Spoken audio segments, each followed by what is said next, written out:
Bom dia, gente. Bem-vindos ao episódio 104 do podcast Qualquer Dia é Muito Tempo. Este episódio isto foi um parto difícil. Pronto, vocês devem se ter apercebido, não é? Que tivemos 2 semanas de pausa e não foi de todo uma pausa planeada. Porque, primeiro, eu gravei isto na altura há 2 semanas, no tempo certo, mas eu tive tantos problemas técnicos que eu nem... juro. Primeiro, eu comprei uns fones novos, tivemos aquele problema no último episódio em que eu estava-me a sentir despida por não ter fones, porque os que eu tinha estava a utilizar estavam todos estragados, entretanto comprei outros, só que estes fones vinham com um cabo que tinha incluído no próprio cabo um microfone. Parece aqueles microfones dos telemóveis, estão a perceber? Os auriculares. Pronto, só como eu tenho este microfone grande para o qual eu estou a falar agora à frente, eu pensei, ok, vou desculpem, fazer como faço sempre, ligar o microfone ao meu iPad, ao programa de gravação, e ele vai assumir o microfone principal e não o microfone do cabo. Pois... estava completamente enganada, gravei o episódio todo que parou imensas vezes porque eu estava sempre a perder o foco da câmara, porque esta câmara que eu estou a utilizar já tem muitos anos e eu estou tipo a agarrar-me a ela porque ela tem uma qualidade de imagem muito, muito, muito boa. Eu já tentei usar outras, mas volto sempre a esta, mas pronto, o foco dela já não está muito bom, então eu perdi o foco imensas vezes durante o episódio e depois eu não consigo voltar a pôr o foco sozinha, porque para ir para a câmara eu tenho que me levantar, levantando-me e saindo do meu lugar eu perco a noção de onde é que estou sentada e de onde é que tenho que pôr o foco, então tive que chamar o Ricardo pai 4 vezes durante o episódio, para depois chegar ao final e aperceber-me que tinha estado o tempo todo a gravar o som com o microfone do cabo dos fones, que estava muito longe da minha boca, portanto o som estava uma bosta. Eu fiquei tão frustrada, eu ainda tentei salvar com a edição, mas eu não estava mesmo a curtir não só a qualidade do som, como o facto de ter tido tantas interrupções durante o episódio todo fez com que o episódio não fluísse. Então, imaginem, nem sequer era um episódio do qual eu estava super orgulhosa para pôr no ar, mesmo com o som mau, estão a perceber? Portanto, decidi não publicar esse episódio e estão a ver aqueles dias, e eu sinto que tem sido uma constante desde esse dia, não sei se influenciou ou se é só coincidência, mas eu nesse dia fiquei-me a sentir mesmo mal, desmotivada. Estão a ver aqueles dias em que às vezes vocês acordam assim, outras vezes acontece alguma coisa que faz com que vocês fiquem assim durante o dia, mas eu estava mesmo, para que é que eu faço estas coisas? O que é que eu estou a fazer da minha vida? Nada disto faz sentido, eu perdi mesmo o norte e de repente... eu que comecei 2023 super positiva, o que é muito raro. Eu normalmente o início dos meus anos são sempre muito melancólicos, nostálgicos. Eu começo sempre o ano novo muito em baixo, não sei explicar bem porquê. Eu acho que é por causa de toda aquela pressão que se põe no início do ano, do género. É mais um 365 dias de infinitas possibilidades, temos todos que ser bué bons e alcançar uma série de coisas, e eu não sei se é por saber que o início do ano é uma coisa que foi meio que construída por nós, e tipo, o dia 31 não é diferente do dia 1 de janeiro em nada, a não ser na nossa mente e tipo nos programas que há e nos mídia, não sei o quê. Não sei se é por eu ter noção disso, se é justamente por sentir essa pressão por todos os lados que eu de repente fico... eu provavelmente não vou conseguir fazer nada diferente do que fiz nos anos anteriores, então começo sempre assim meio em baixo. E este ano isso não tinha acontecido, eu não sei bem explicar porquê. Olha, já está, desculpem, 2 semanas de pausa fazem mesmo bué da diferença na forma como eu me consigo expressar Estou-me a engasgar outra vez, pronto. Fico toda engasgada nas minhas palavras, desculpem. Isto vai oleando à medida que o episódio for passando. Mas O que é que eu estava a dizer? Estava a dizer que, como tive esta pausa de 2 semanas e gravei um episódio que acabei por não publicar, às tantas eu já não me lembro o que é que vos disse, o que é que vocês ouviram realmente e o que é que eu não disse ou disse no episódio que nunca chegou a ir ao ar. Portanto, perdoem-me se eu repetir informação que já vos disse, mas a minha cabeça não dá para tudo. O que é que eu ia dizer? Não sei bem porque é que o início deste ano para mim foi diferente. Eu comecei 2023 muito positiva, muito entusiasmada pelo ano que quero ter e que pretendo, tipo, os objetivos que tenho para este ano, mas entretanto foi tudo por água abaixo e eu sinto que aquele fail monumental que foi a gravação, edição e não publicação do episódio anterior, ou seja, deste suposto episódio, que era para ter acontecido há 2 semanas, eu acho que colocou-me assim numa espécie de bola de neve de negatividade da qual eu ainda não consegui sair. Porquê? Não sei bem porquê, sei que aconteceram várias coisas que me motivaram a permanecer nesse estado mais negativo, não só isso, pronto, é sempre frustrante, isto já me aconteceu imensas vezes, eu já estou no YouTube desde 2017, portanto já foram inúmeros os vídeos que eu gravei e depois vou editar e percebo que o microfone estava desligado, ou eu gravei o tempo todo com um pedaço de comida nos dentes e tive que regravar. Pronto, já aconteceu muitas vezes e é sempre das coisas mais frustrantes de sempre, mas antes eu tinha muito mais tempo, então claro que era chato quando isso acontecia, era frustrante, às vezes deitava-me um bocadinho abaixo, mas eu tinha muito mais tempo para repetir as coisas. Agora não só não tenho tanto tempo, como perdi a linha de raciocínio. Mas pronto, estava a dizer que, pronto, isso aconteceu, não é? Então é sempre chato, mas depois, logo a seguir a isso, uns dias depois, eu estava muito entusiasmada porque a minha mãe vinha a Lisboa durante mais de uma semana e tínhamos planeado toda uma semana à turista cá em Lisboa, porque a minha mãe estava no Algarve e não tem estado a trabalhar, começou agora, então ela disse-me: Bárbara, eu vou para Lisboa e eu não quero ficar em casa, eu quero passear, quero comer fora, quero visitar coisas, quero mesmo fazer vida de turista, portanto vamos tentar conciliar com o teu trabalho e quando não estiveres a tatuar vamos fazer coisas. E eu estava muito entusiasmada, não só por tê-la cá, como por tê-la cá assim nesse registro, conhecer coisas de Lisboa, que tipo, eu vivo cá há 4 anos, mas há muita coisa da cidade que eu ainda não conheço, não é? Principalmente assim em termos mais turísticos, porque como eu estou cá como habitante, eu sinto que os turistas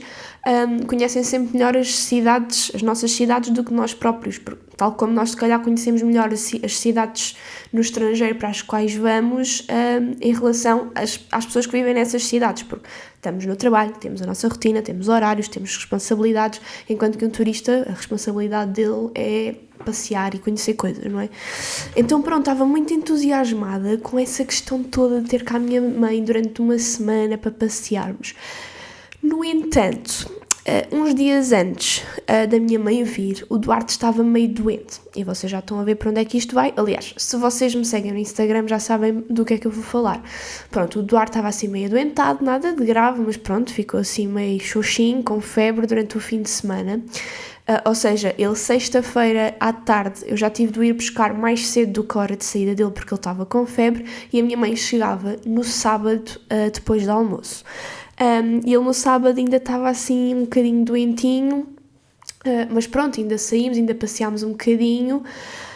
Domingo, ele já estava praticamente curado, mas domingo comecei eu a sentir-me a ficar doente, tipo falta de energia, não tinha assim sintomas propriamente ditos, só sentia muito fatigada e eu já consigo perceber, porque em 2022 eu fiquei doente um total de 578 vezes, então eu já consigo perceber quando é que estou a ficar doente antes de estar mesmo doente, percebem? Então imaginem, à hora do almoço de domingo eu comecei logo a dizer à minha mãe: eu sinto a ficar doente, quando chegar a casa eu vou logo fazer um chá de gengibre e limão para tentar fazer com que esta doença não se instale. Não consegui. Domingo já estava super doente. Segunda estava de cama, literalmente não me conseguia levantar. Entretanto, eu não sei se o que eu tive foi uma constipação e depois tive um ataque alérgico ao mesmo tempo, ou se foi só um ataque alérgico bué estranho. Sei que tive mesmo muito mal, tive febre, tive tosse, tive espirros e tive o maior ataque de alergia que eu já tive na vida, ao ponto de ter vontade de chorar constantemente da aflição que eu tinha no nariz. Quem tem rinite alérgica sabe a impressão que é, mas para quem não tem e nunca teve um ataque alérgico, eu vou tentar explicar a sensação do que é um ataque de rinite. Estão a ver aquele segundo antes de vocês conseguirem espirrar, aquele segundo em que vocês estão tipo narinas meio abertas, boca meio aberta e olhos semicerrados porque estão prestes a espirrar? Pronto. Imaginem que alguém tem o comando do clique, sabem o filme Clique, e coloca pausa no vosso espirro nesse preciso momento em que vocês estão mesmo quase a espirrar. Pronto. Ter um ataque alérgico, ter um ataque de rinite é ter essa sensação congelada durante várias horas ou vários dias.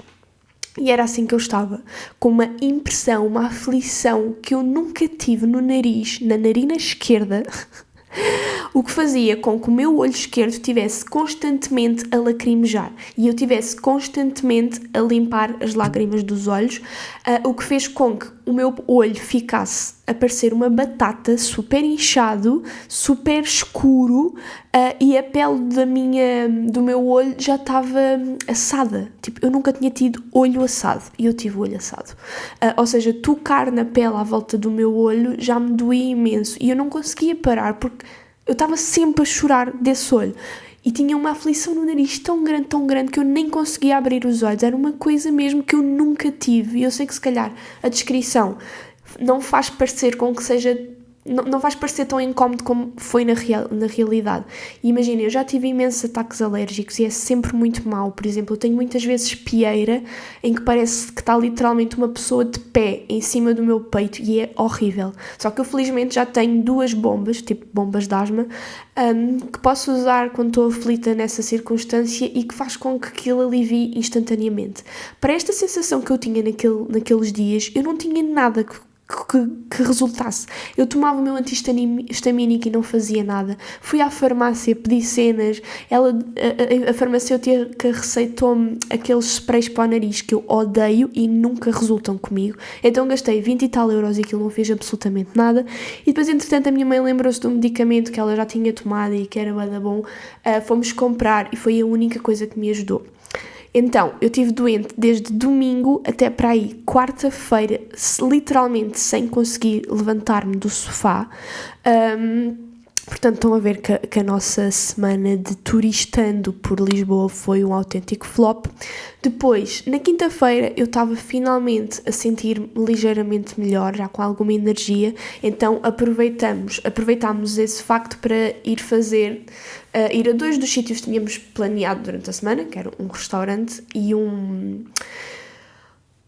atração que há em Belém que se chama Quake, que basicamente é uma cena imersiva e tem uns simuladores sobre o terremoto de 1755, que eu achei super engraçado a ideia, então estava muito entusiasmada para experimentar isso. E fomos, foi giro.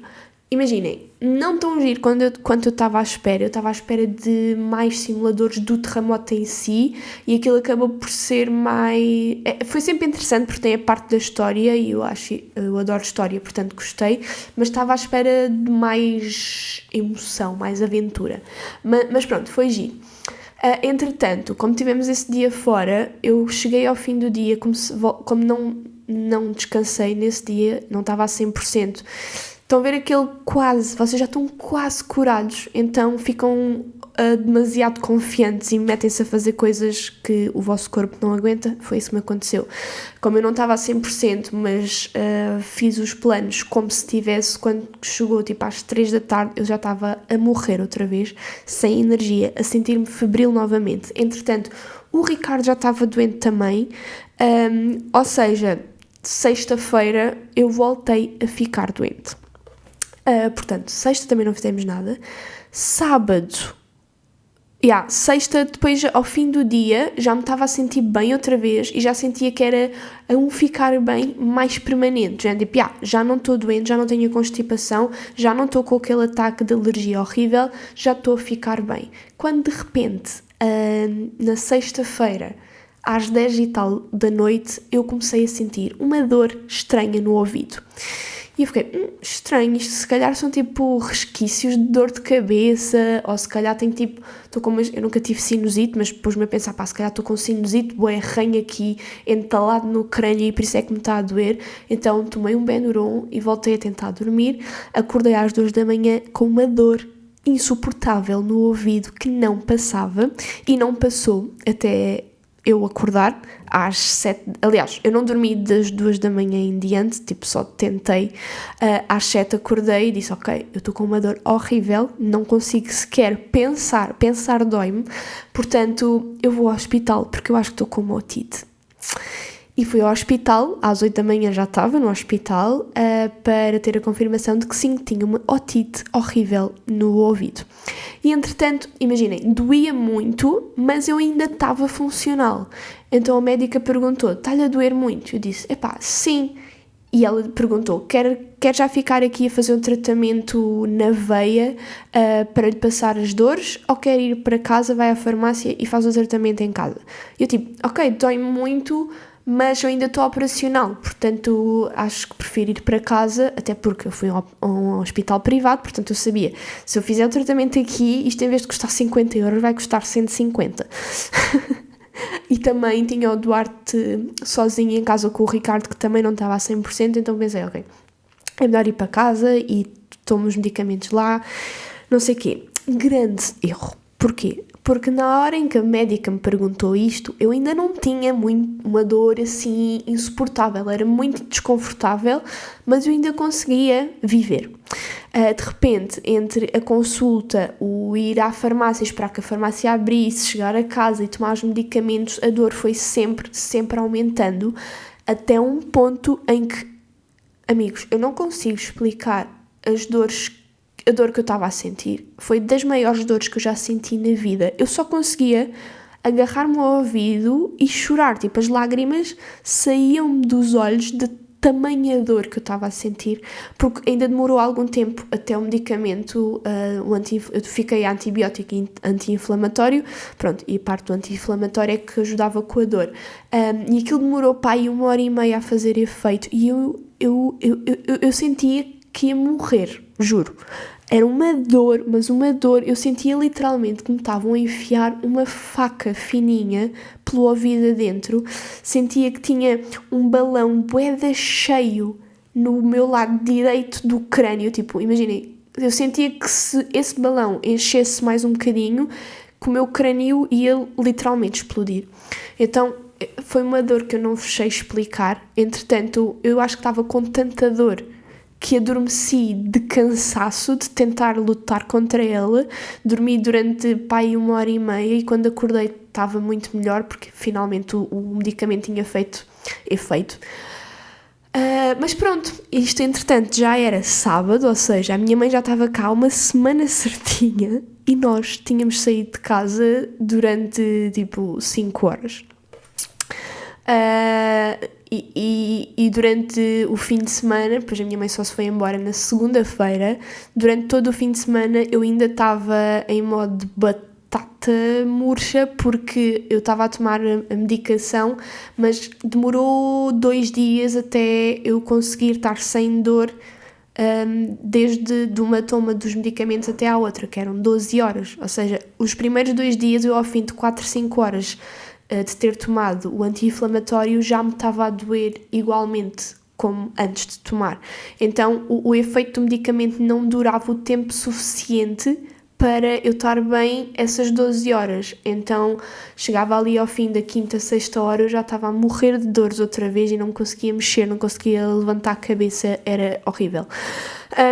Entretanto a minha mãe foi-se embora na segunda-feira e foi nesse dia que eu comecei a sentir-me bem outra vez, portanto eu sinto que a culpada disto tudo foi a minha mãe. Entretanto a minha mãe também ficou ligeiramente doente, não ficou tão mal como eu e como o Ricardo, mas também não estava bem, portanto foi uma semana em que eu sentia que estava nos cuidados paliativos.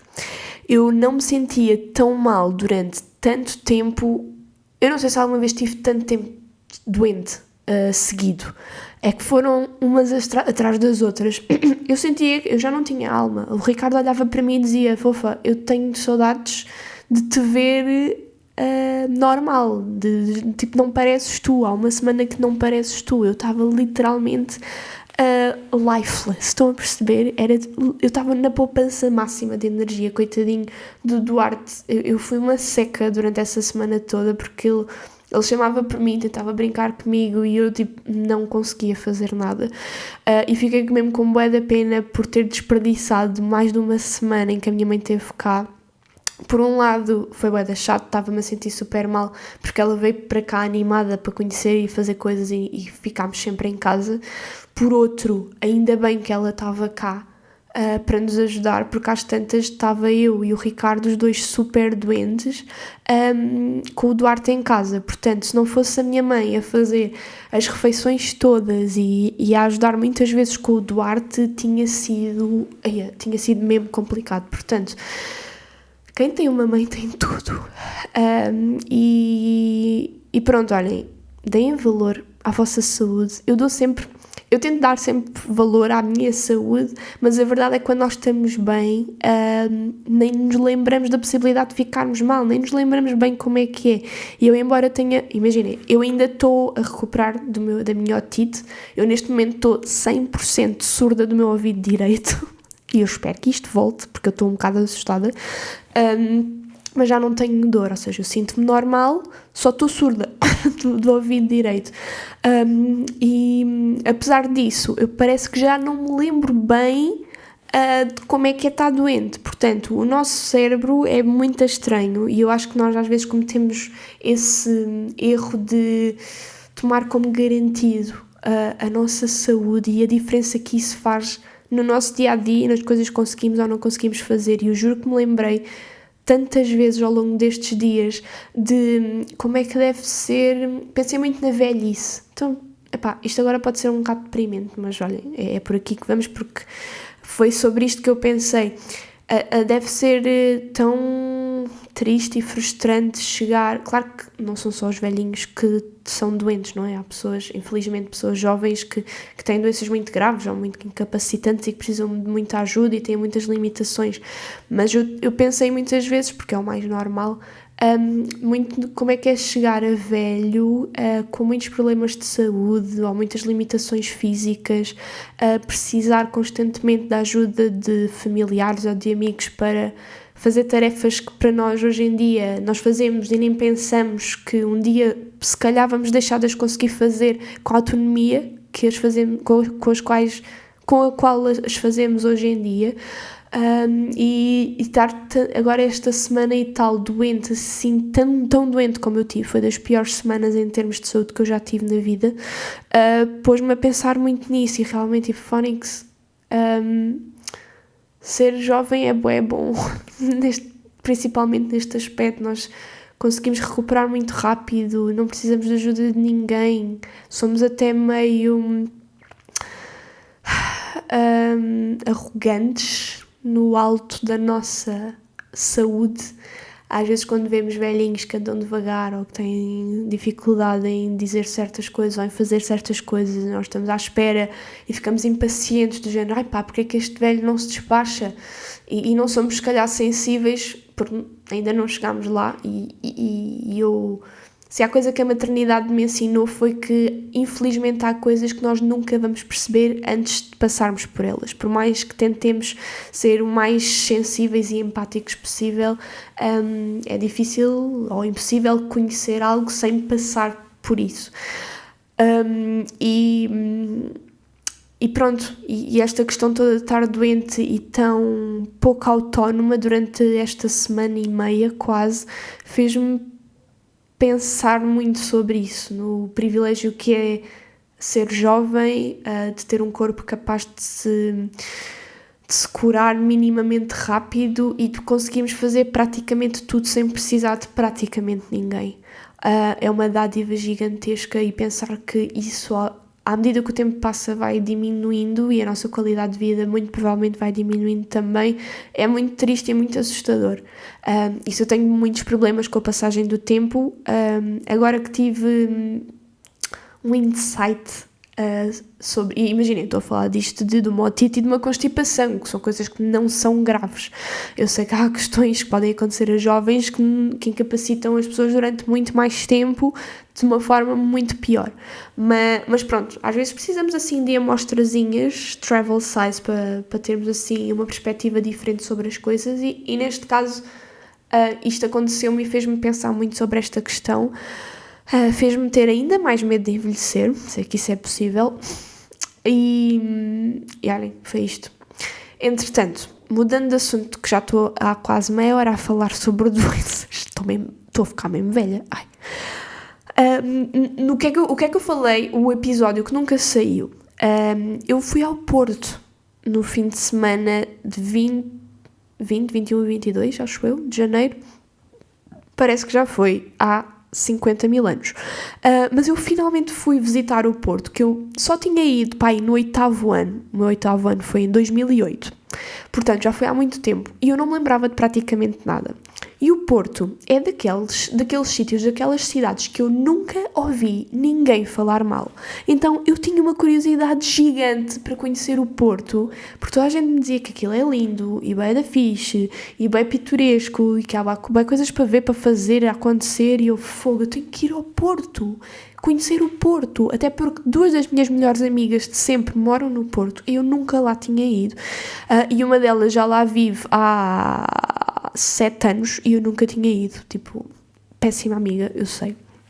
Mas uma pessoa vai adiante, tipo, sim, eu logo vou, depois entretanto aconteceu o Covid, depois foi gravidez, depois era Eduardo pequenino, nunca dava e não sei o quê, voltar para Lisboa e a contenção de custos e... Enfim, foi este janeiro, fui lá finalmente, foi uma visita muito rápida, porque nós fomos sexta-feira depois do almoço, e ficámos sábado todo e domingo, à hora do almoço, voltámos para baixo. Portanto, tecnicamente eu só estive no Porto um dia. Fiquei na casa de uma dessas minhas amigas, da Catarina, e ela fez todo o trabalho de roteiro. Nós estávamos, imaginem, a Catarina é a pessoa mais... Ela é médica, portanto, ela tem uma vida desgracenta, no sentido de ter bué trabalho, muito pouco tempo livre, e mesmo assim, ela é a pessoa, no meu grupo de amigos, é sempre ela a combinar os jantares e os almoços, a juntar toda a gente, e não só isso, como ela, por exemplo, nós temos sempre um jantar anual de Natal, e para nós, para a maioria de nós, bastava cada um levar a sua cena de casa, juntávamos todos, encomendávamos pizzas e estava tudo ok, falávamos, comíamos todos juntos e é isso que interessa, na verdade, não é?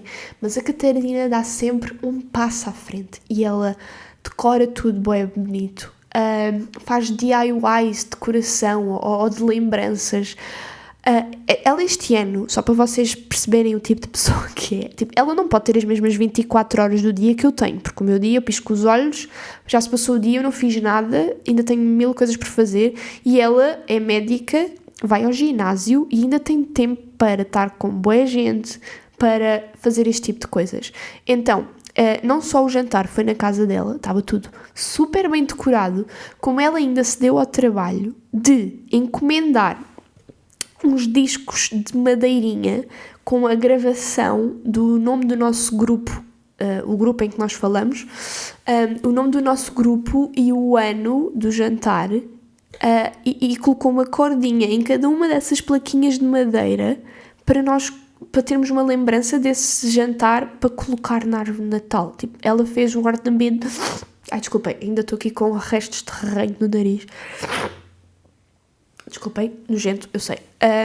Pronto, ela basicamente fez um ornamento de árvore de Natal em madeirinha para cada pessoa. Cada casal, do jantar, para termos como lembrança. Ou seja, estão a perceber o tipo de pessoa que ela é. Pronto. E esta viagem do Porto fui eu, o Ricardo, o Duarte e a Simone, que é a minha melhor amiga, está em Lisboa agora.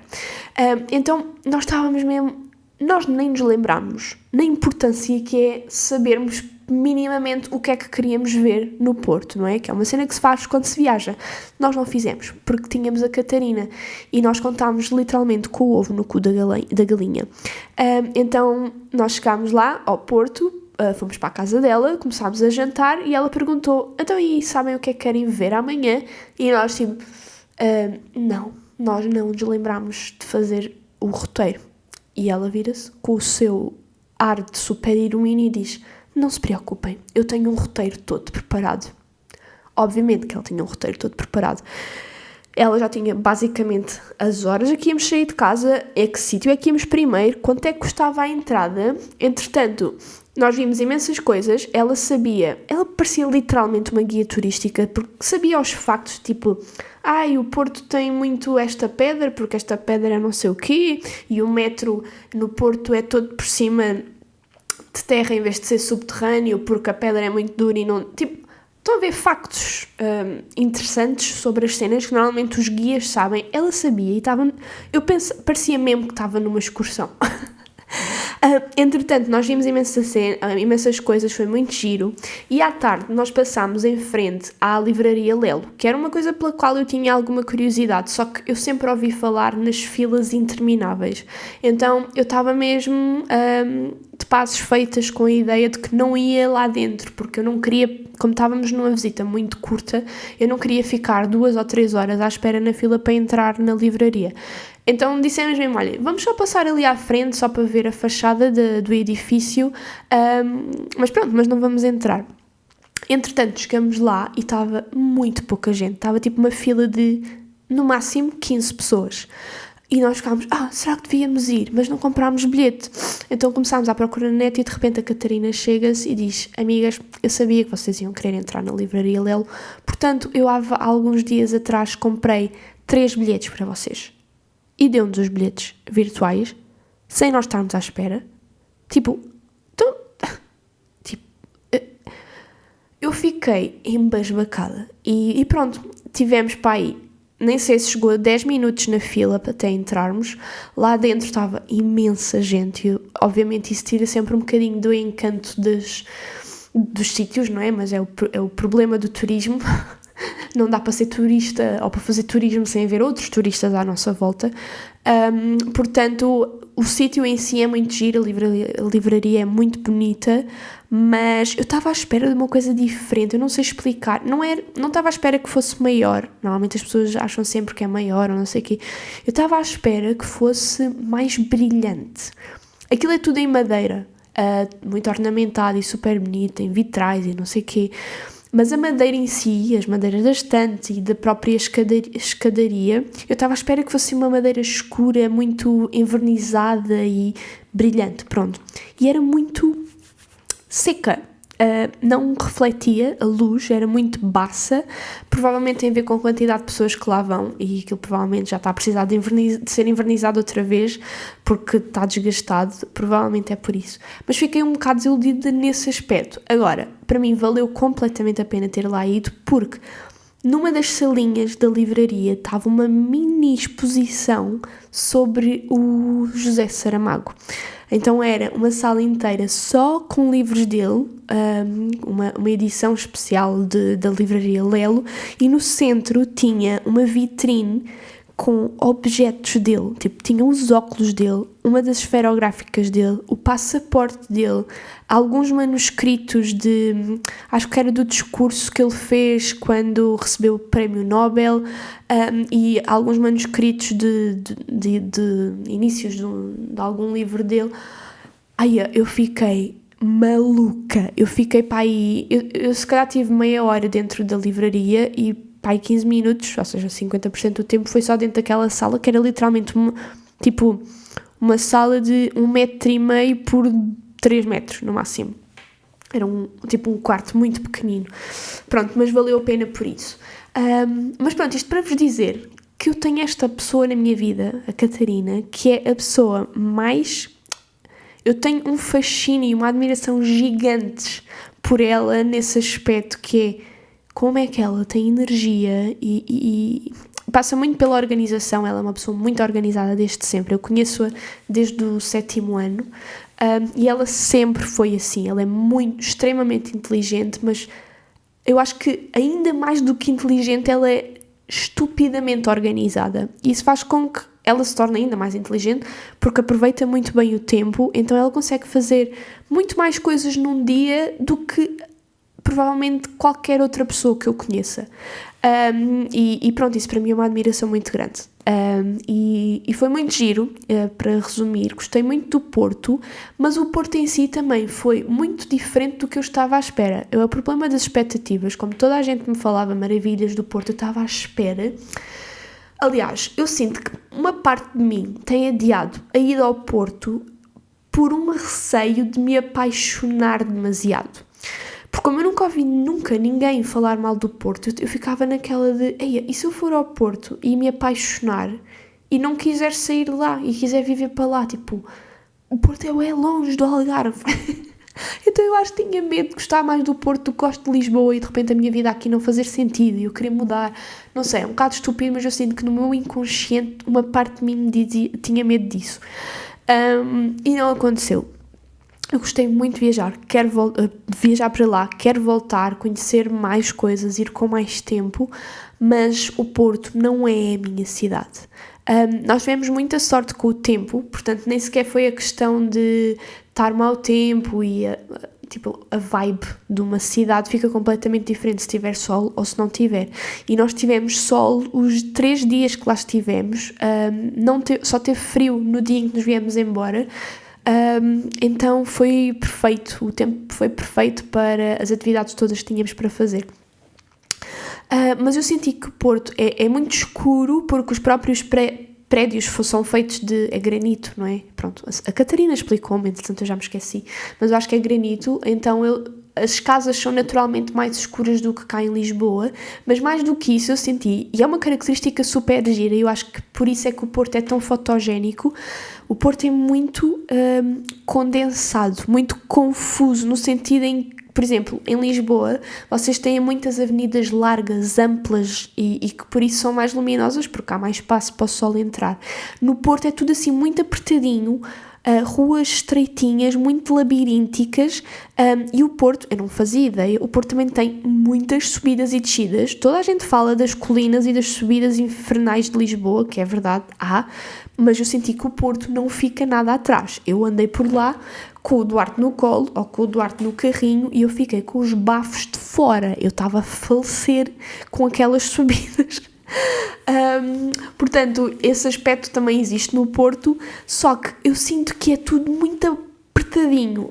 E eu estava a comentar isso com o Ricardo, que é, o Porto é giro, mas eu sinto que às vezes nem dá bem para perceber as ruas e as praças e não sei o quê, porque não há espaço para nós recuarmos e vermos as coisas assim no geral, perceber como é que aquele edifício é, porque às tantas vocês começam a ir para trás para conseguir perceber como é que o edifício é e já estão a bater nos edifícios de trás. Percebem o que eu quero dizer?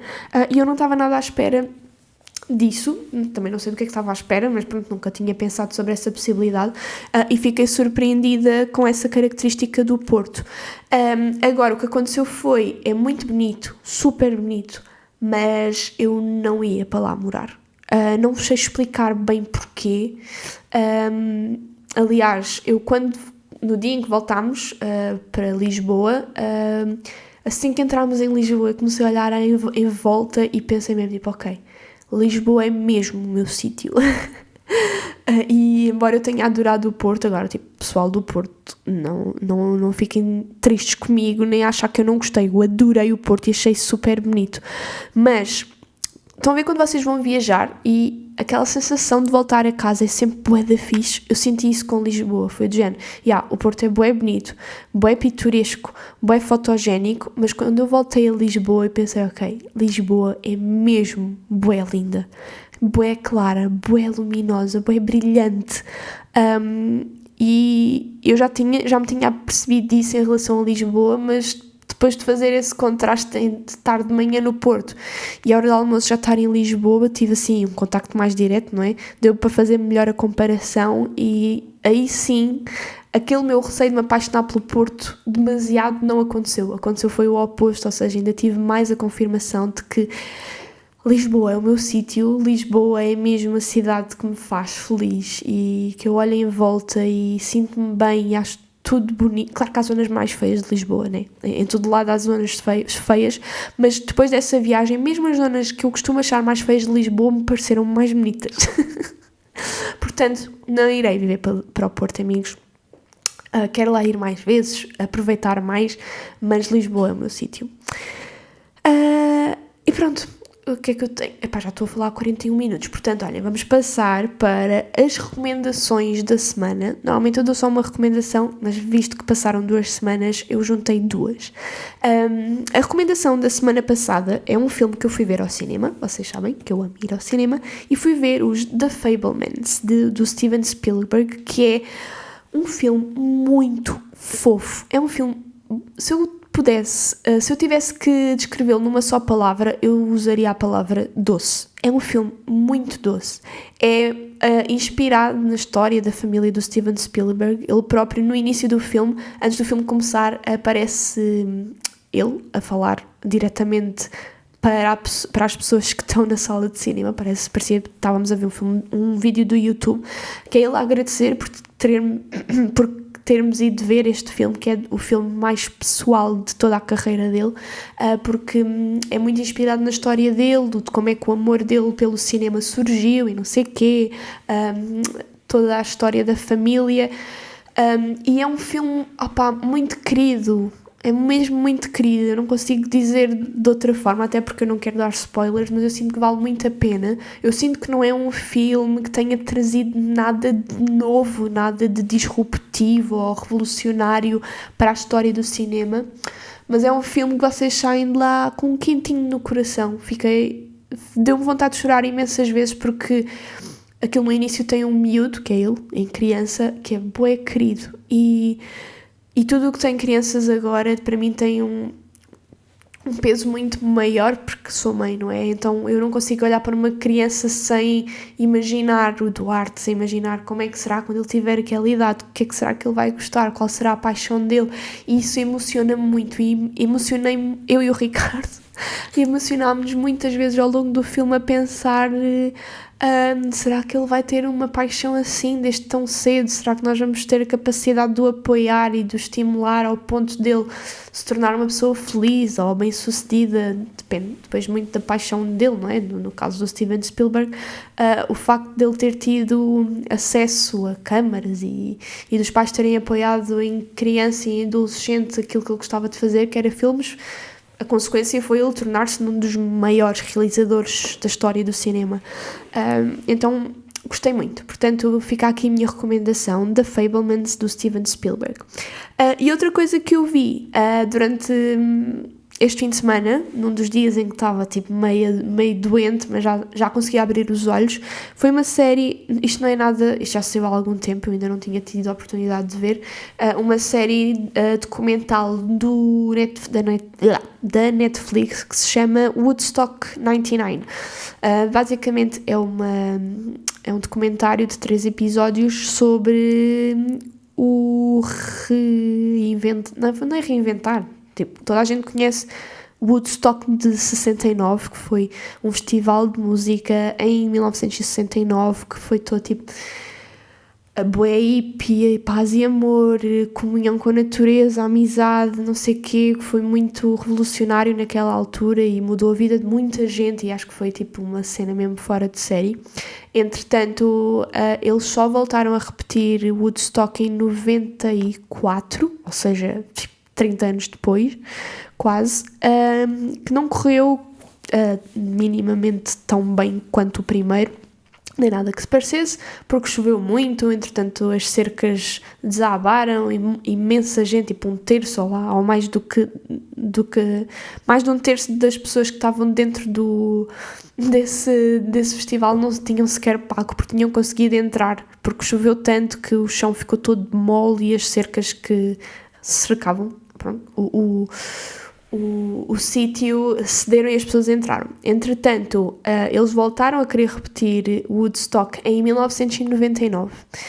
de uma forma completamente diferente, mas aquilo, eu não sei como é que não morreram pessoas, é mesmo a americana, estão a ver?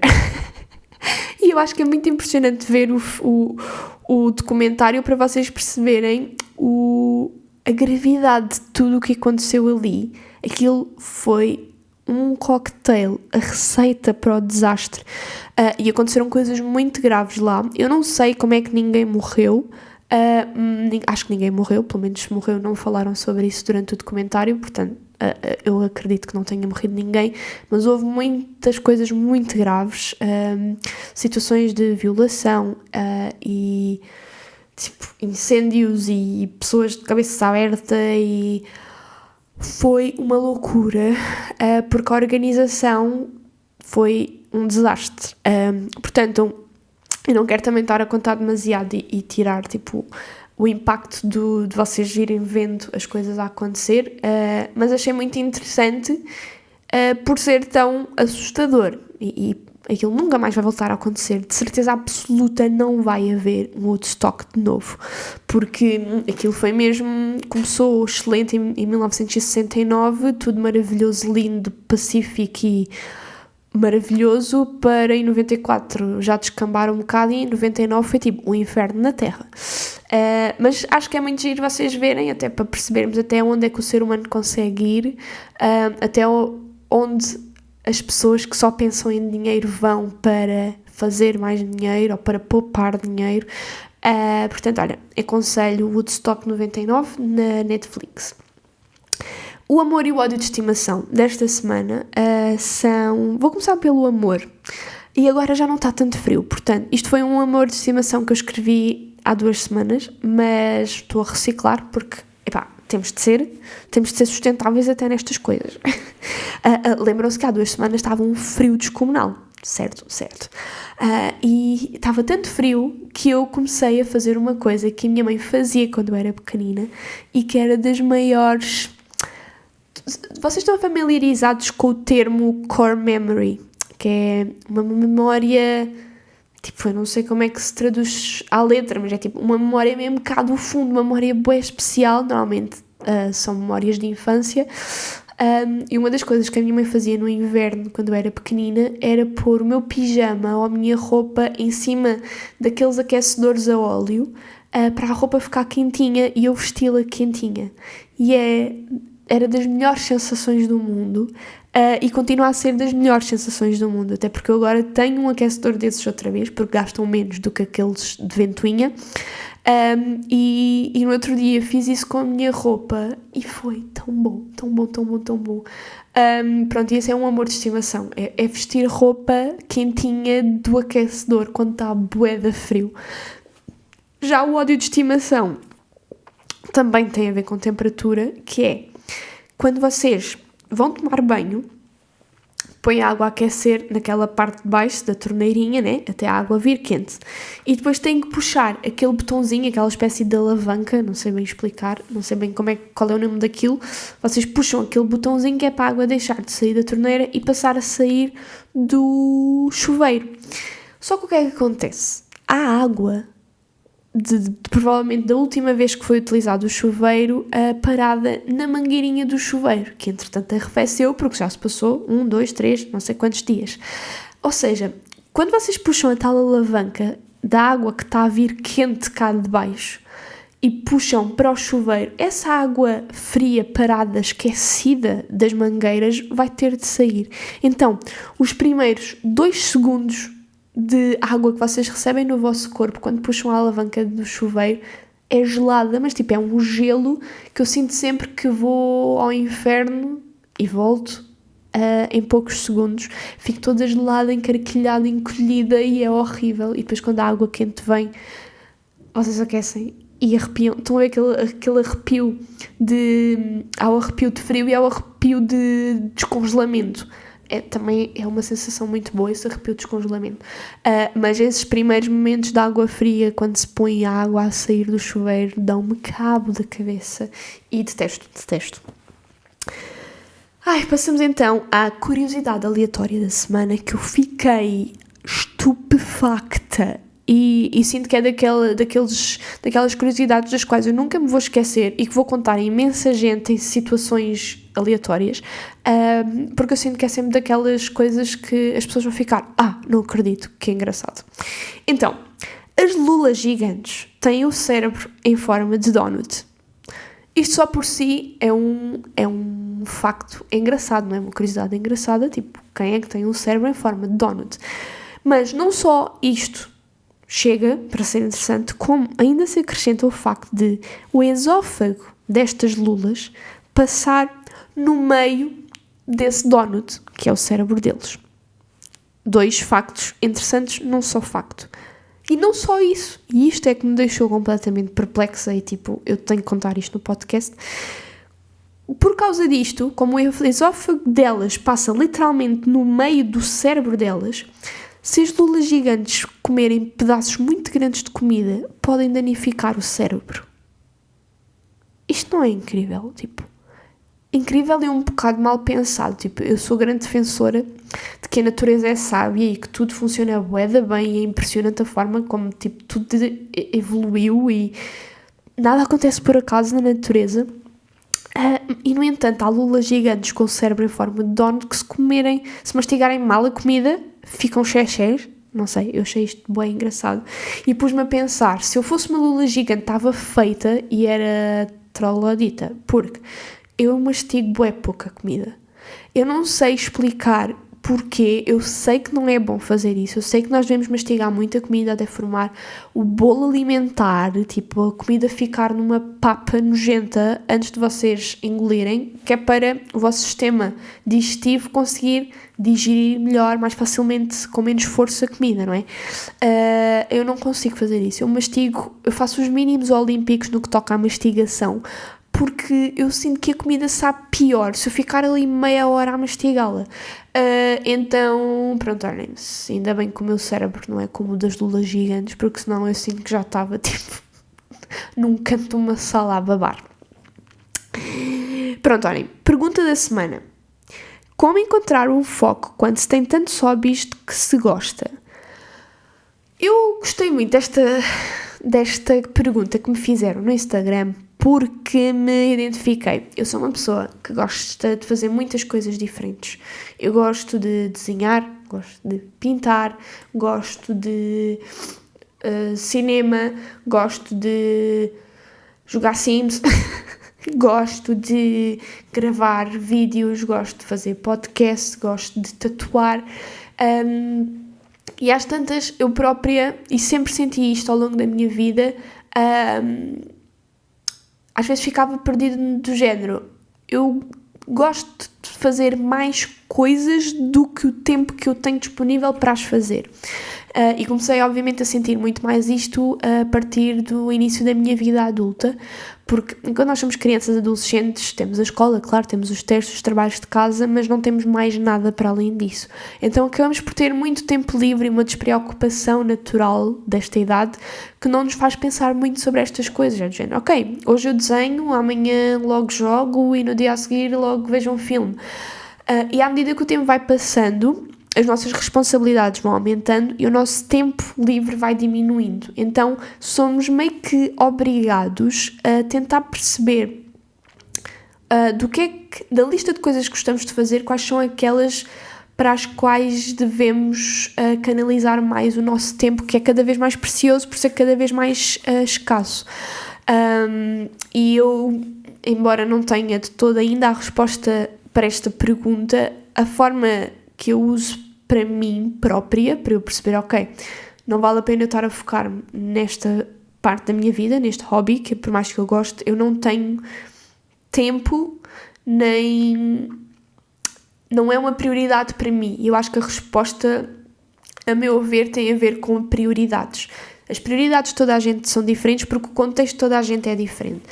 E claro que se vocês não precisarem de ganhar dinheiro para sobreviver, vão ter muito mais margem de manobra para se poderem dedicar a hobbies que não vos deem dinheiro, ou não vos deem dinheiro suficiente para vocês pagarem uma renda, por exemplo.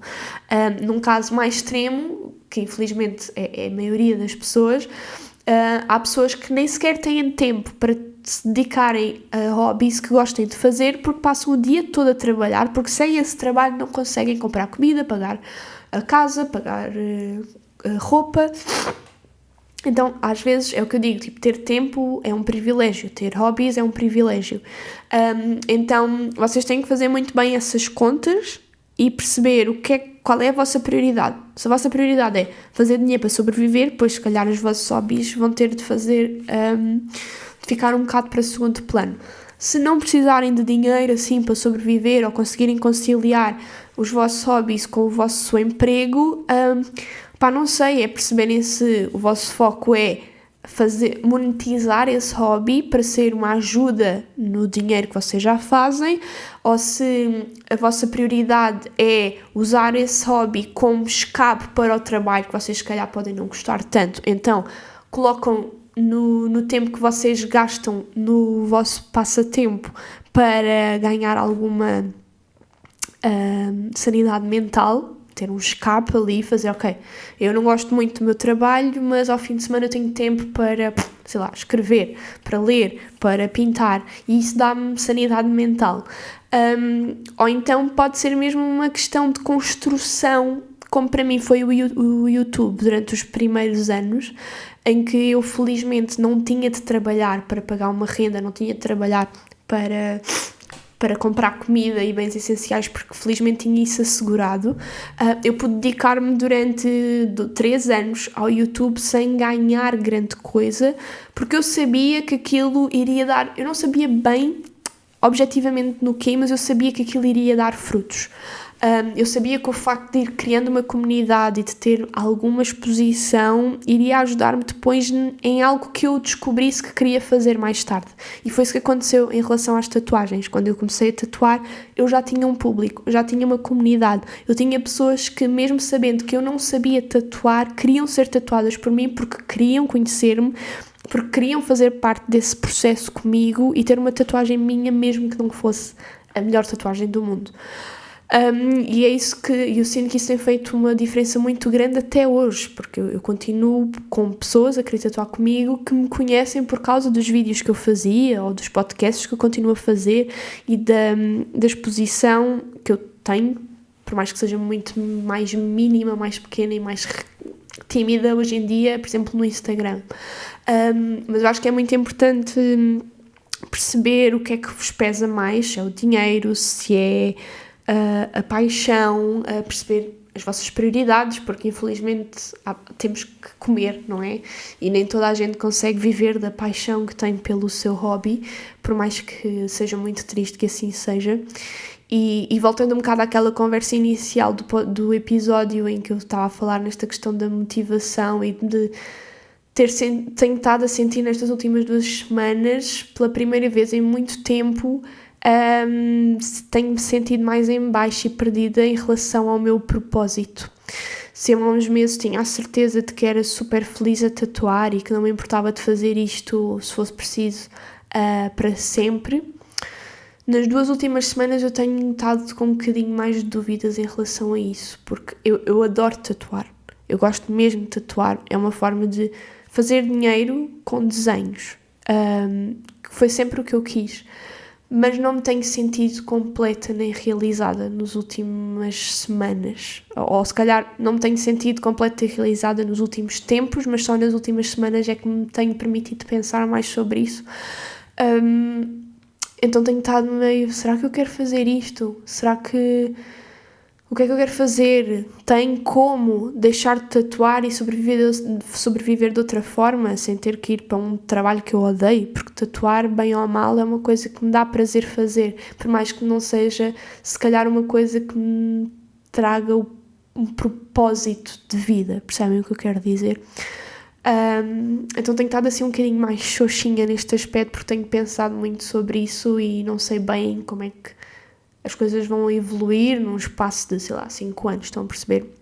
Não estou a dizer que vou deixar de tatuar, também não estou a dizer que não vou deixar de tatuar, não sei. Gostava muito de chegar a um ponto em que não precisasse de tatuar para ter aquele dinheiro que me faz falta agora, não é? Porque tenho mais despesas, tenho responsabilidades, tenho um filho. Gostava de chegar ao ponto em que não precisasse desse trabalho para estar confortável, de tatuar quando me apetecesse, ou de não tatuar de todo, e já vos disse que o meu sonho é estar em casa e escrever. Adorava que a minha vida fosse essa e eu conseguisse sobreviver dessa forma. E é um objetivo, portanto, se calhar eu tenho que me focar nessa parte e utilizar a tatuagem como um caminho e uma ponte até chegar a esse objetivo final. Não faço ideia se respondi à pergunta, desculpem, eu não sou de todo coach em nada. E estou eu própria a navegar e não sei para onde vou, quem sou, o que estou aqui a fazer.